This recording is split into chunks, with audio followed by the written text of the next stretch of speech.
Sunlight streamed through the crystal pillars, casting hundreds of tiny rainbows upon the carved tiles. As a cool breeze wound through the hall of eastern light, the curtain of jade beads clinked gently behind the thrones. The full court was in attendance today, the weight of all their eyes upon me as I knelt on the ground.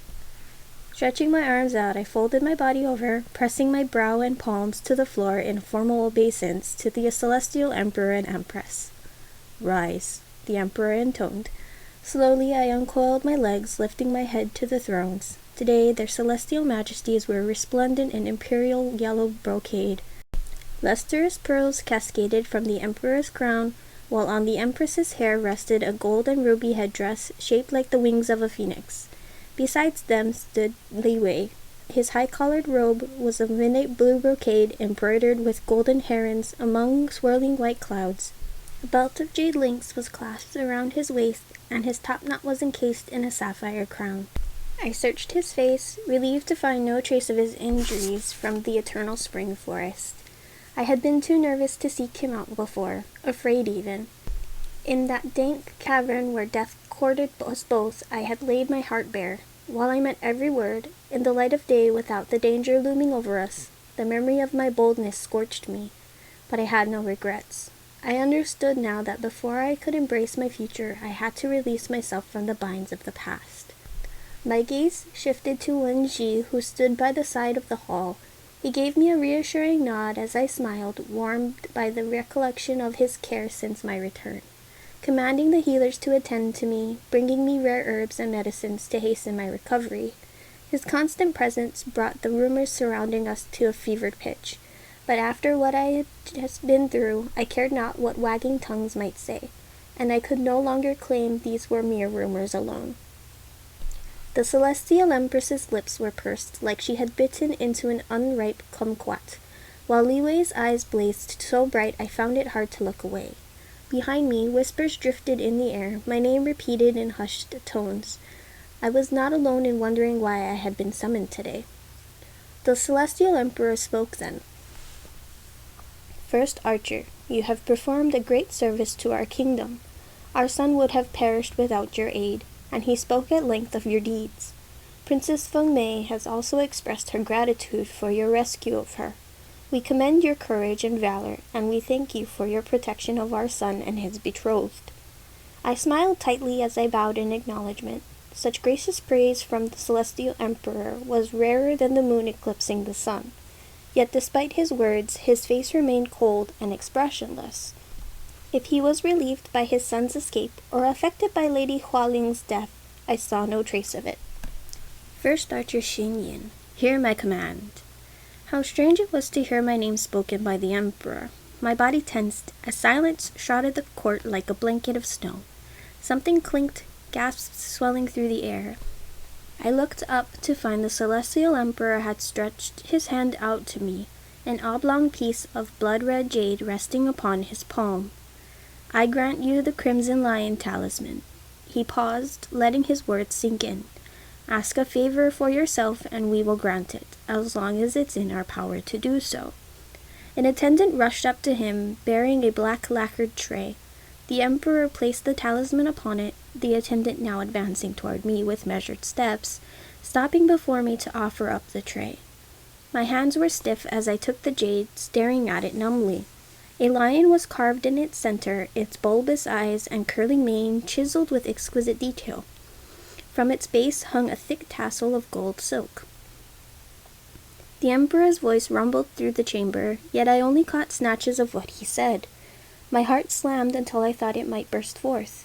Had I heard him correctly? Was this really the Crimson Lion talisman? He spoke so coolly, as though what he offered was just a common parcel of land or a chest of gold, as though this was not the fulfillment of my greatest dream, which I had all but given up on.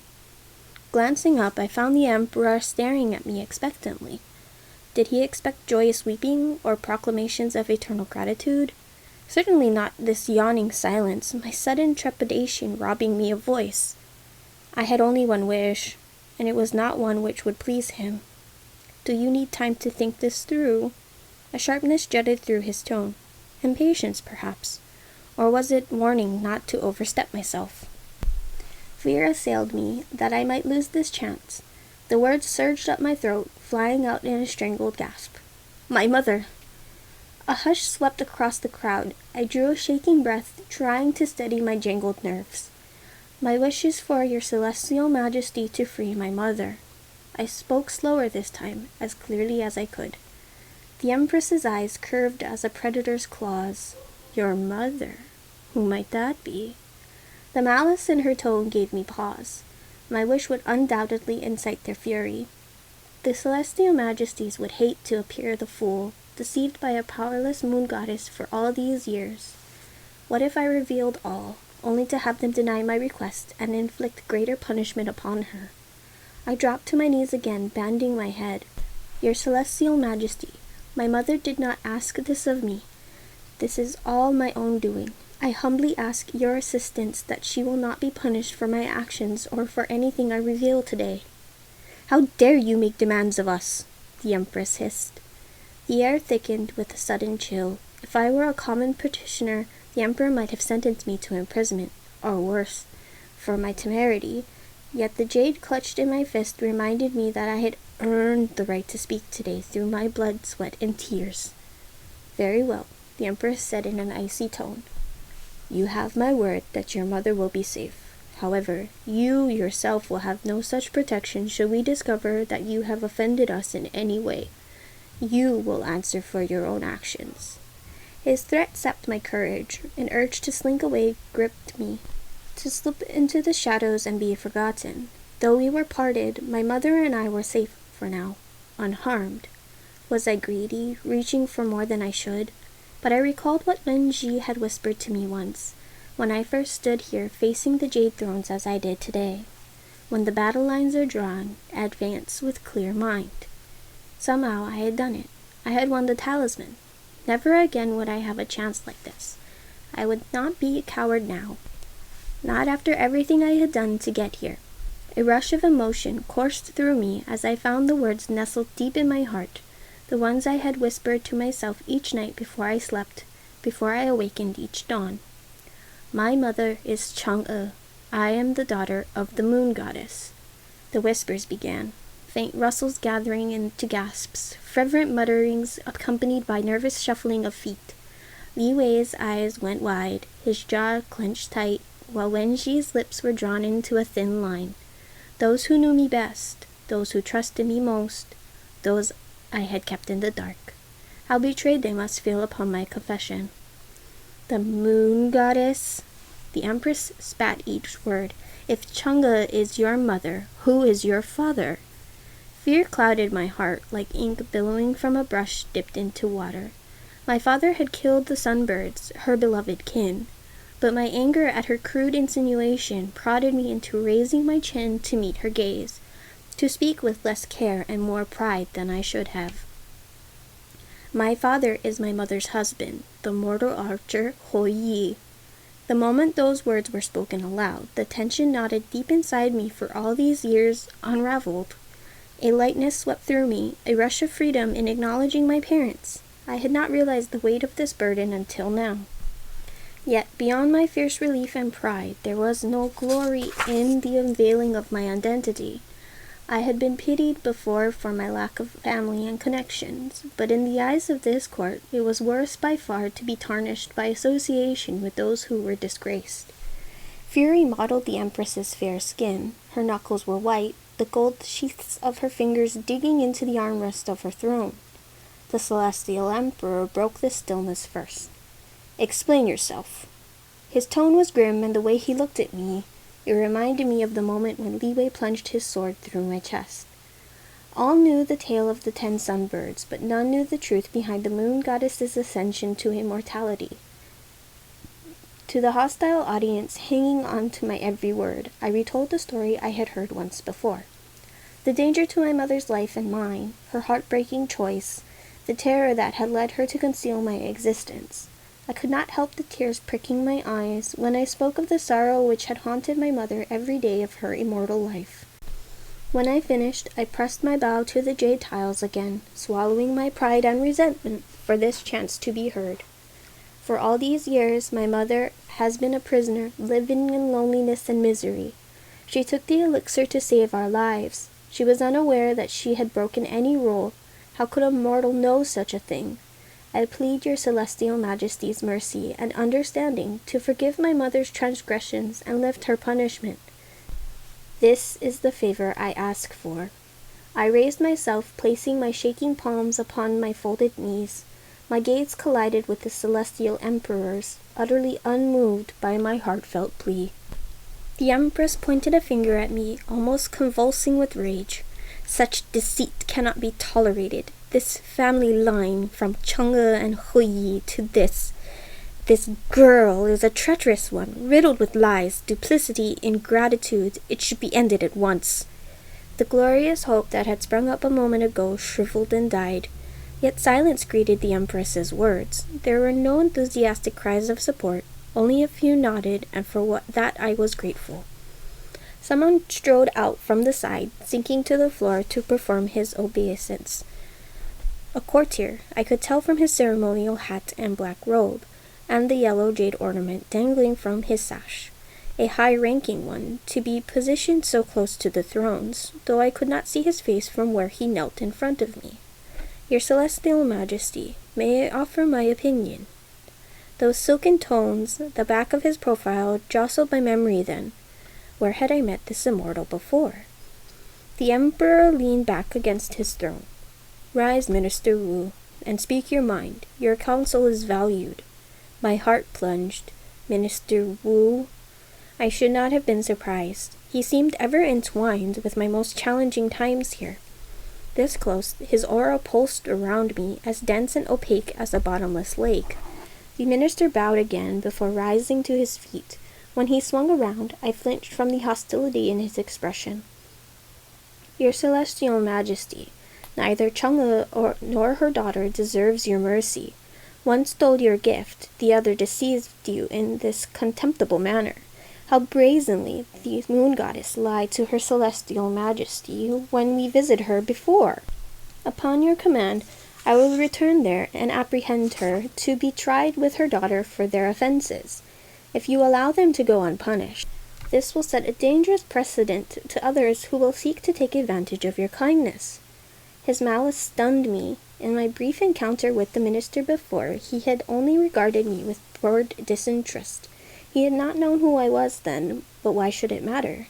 Did he despise my immortal heritage? Did he think me unworthy to be here?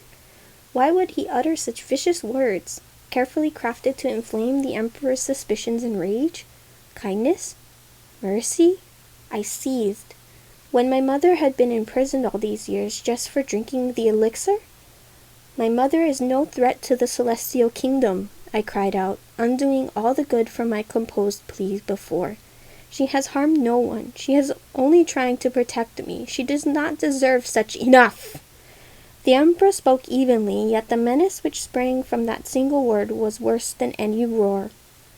I cursed myself for my rash outburst. If he struck me down now, none would fault him for it.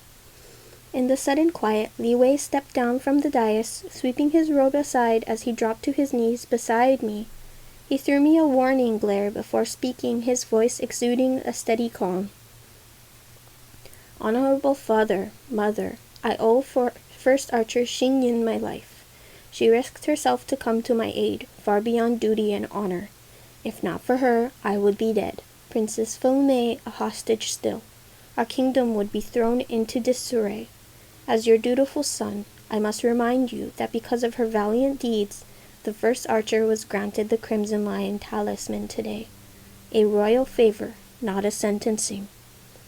A warmth sparked inside me to know that there, surrounded by hostility and condemnation, I had a friend in him still.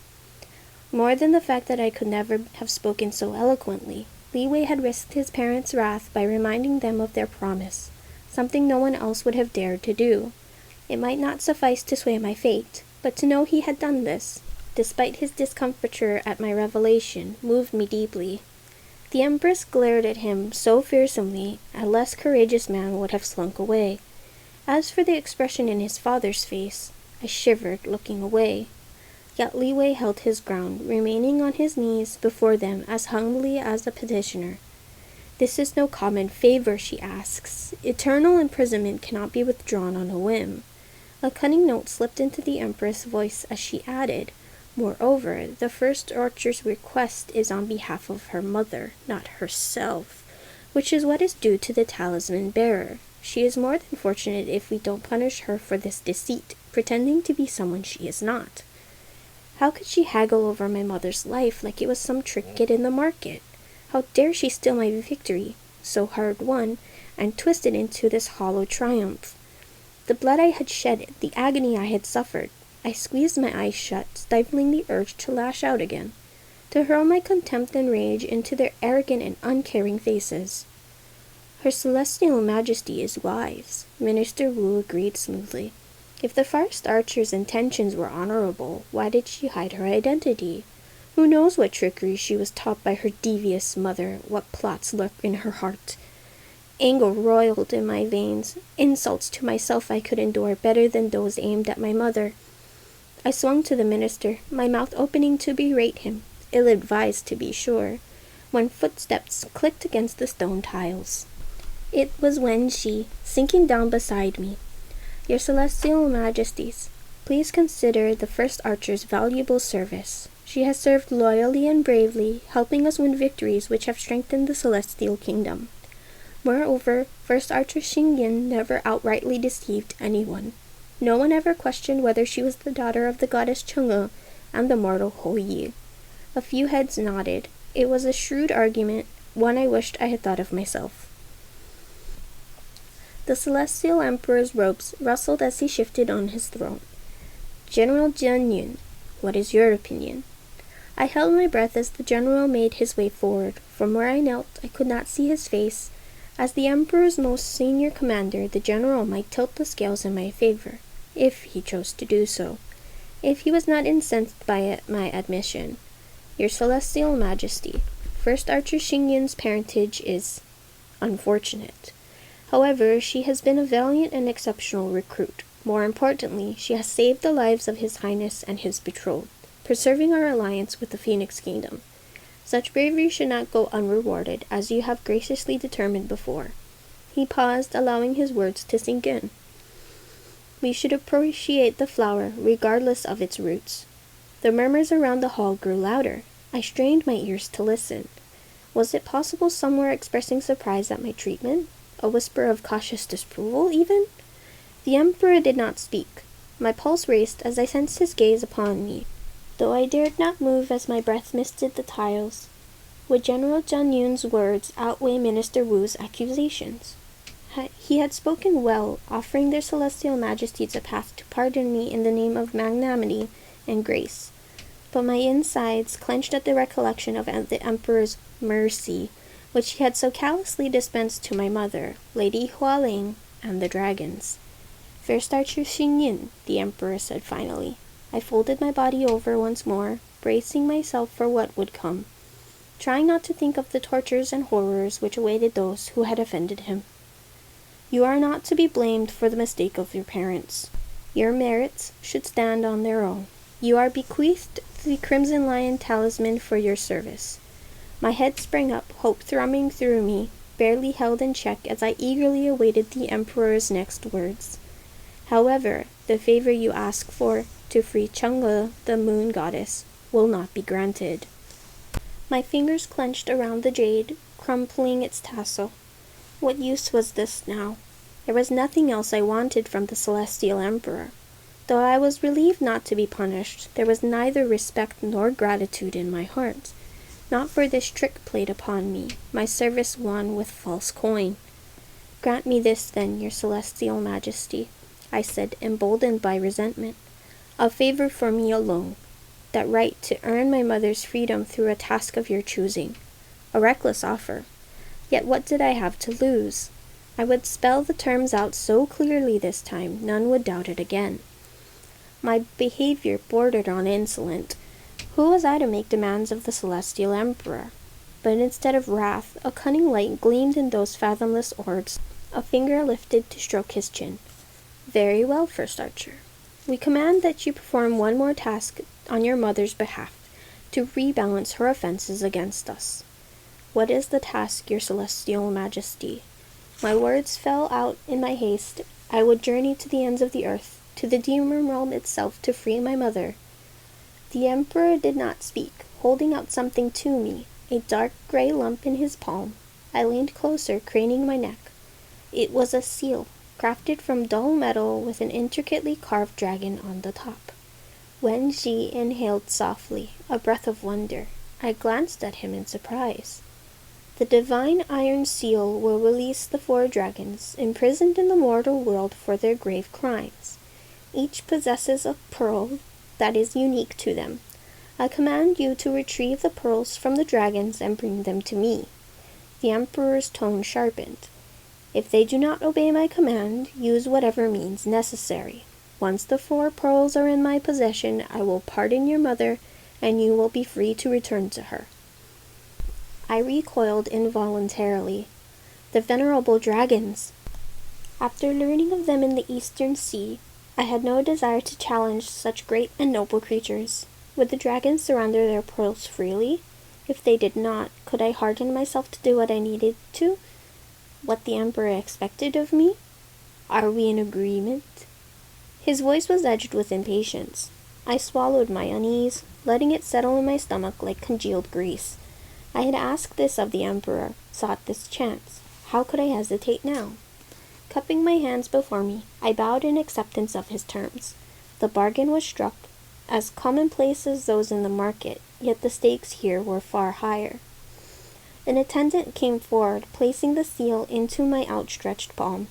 The metal was cool against my skin, and when it dropped into my pouch, the silk sagged from its weight. The emperor nodded to me, a curt dismissal which I accepted gladly. Rising to my feet, I turned from the thrones and pushed my legs forward, each step heavier than the last. Staring straight ahead, I might have appeared indifferent to the rest of the court. Yet inside, I was a mess of writhing emotions which threatened to tear me apart. Of relief that the truth was finally in the open, yet fury at having my hard-fought reward snatched away. Hope soared in me to be granted this second opportunity, even as it was tempered by my sinking dread, that the price of my mother's freedom might be one I could not pay.